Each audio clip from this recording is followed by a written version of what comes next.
Good afternoon, everyone. My name is Stephanie Smith, and I'm principal and founder of SMS Global Advisors Law Group. I've been practicing at this firm for about 3 years, where I am actually the principal and founder of. I practice in the Washington, D.C. area, primarily in Prince George's County, Maryland. I specialize in tax, real estate, and development law, to also include trust, estates, and probate administration. I've been practicing law since 1998. I can't believe how long it's been, but so over 20 years. And my pension has been real estate development law throughout my tenure as an attorney. Well, I will admit it was not my first love. I was pre-med. I was a chem major. And I had decided in undergrad that I wanted a change. I didn't want to practice medicine, having come from a family of nurses and doctors.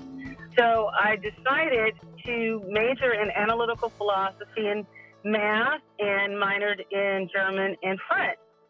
And so with all of that, a 22-year-old said, what am I going to do with these degrees and this knowledge? So having developed analytical and critical thinking, I thought, well, maybe I'll try my hand at law.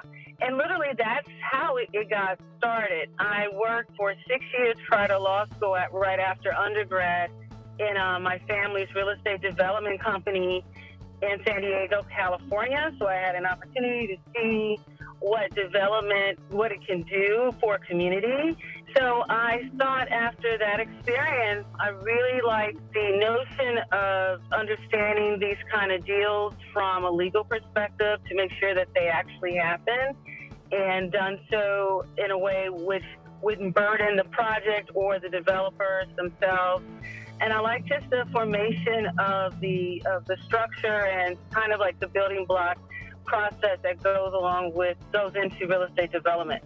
So that actually got me in the door of law school, and while there, I enjoyed it. Unlike a lot of law students, I really had an opportunity to see another facet of my ability to challenge my academic self, since I had been in math and science for so long in my academic career.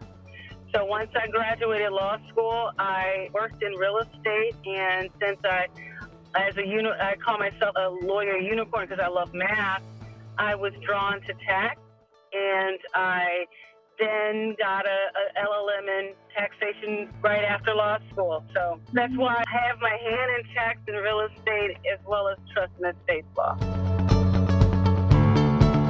I'm best at helping my clients see their vision and take agency and ownership of what their projects are and what they actually want to do.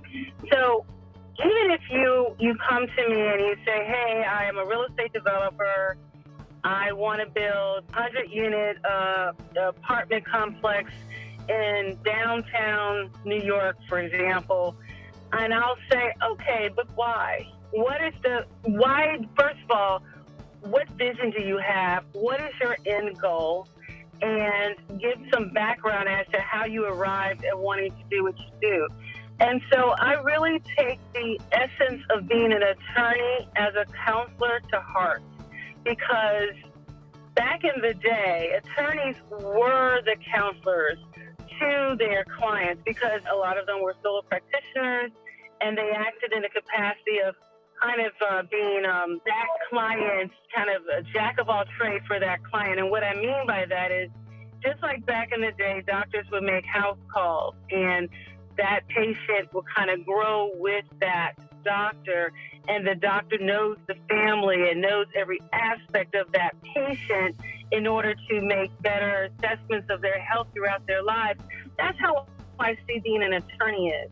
So for me, what I offer my clients is the counseling aspect of attorney, not just drafting documents or being able to break down a statute for them, but honestly counseling them so that they can make the best decisions for their lives and for their family's lives.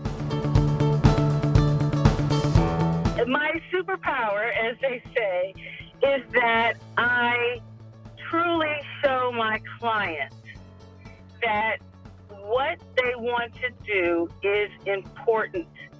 And if it's important to you, then I make sure it's important to me. I believe my clients get out of me empathetic ear because I have had so many experiences in life, not just professionally, but personally, that I can make my clients feel at ease when they're talking to me about their issues. And so when you think about, I don't practice criminal law, I do a little family law, but not much. But the work that I do in real estate, in trust and estates, and probate and tax are all very personal to that person.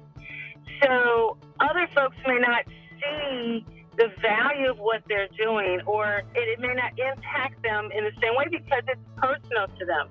So I truly make the clients understand that I see them, I value what they want to do and how they want to do that, especially in the probate area where it's always involving a loved one's death.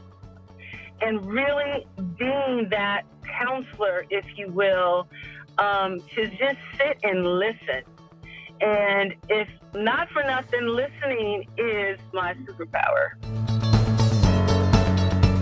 That their matters keep me up at night. I do not see being an attorney as one to just kind of go through this career kind of begrudgingly and build to the nth degree. And I'm up at night and I worry about my clients as if they're my own family members.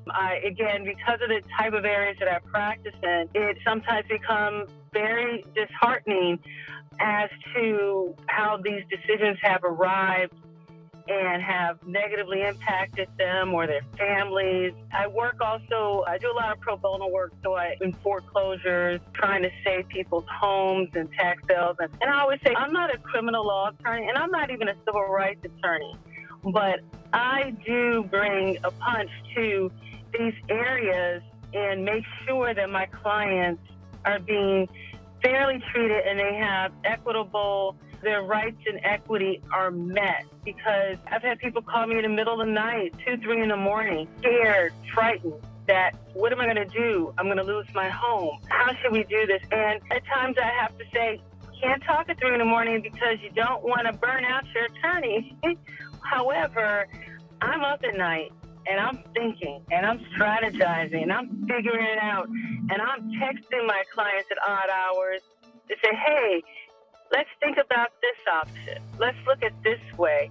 Or even let's change our mindset. Because sometimes the outcome you think you want may not be the outcome that you need. And so we look at, what does a life look like if you do have to move? Maybe there's this door is closing and a window is opening for you to live another way and to reap other benefits that you may not have reaped but for this outcome that seems negative at the time. So yeah, that's what I want my clients to know. I really care.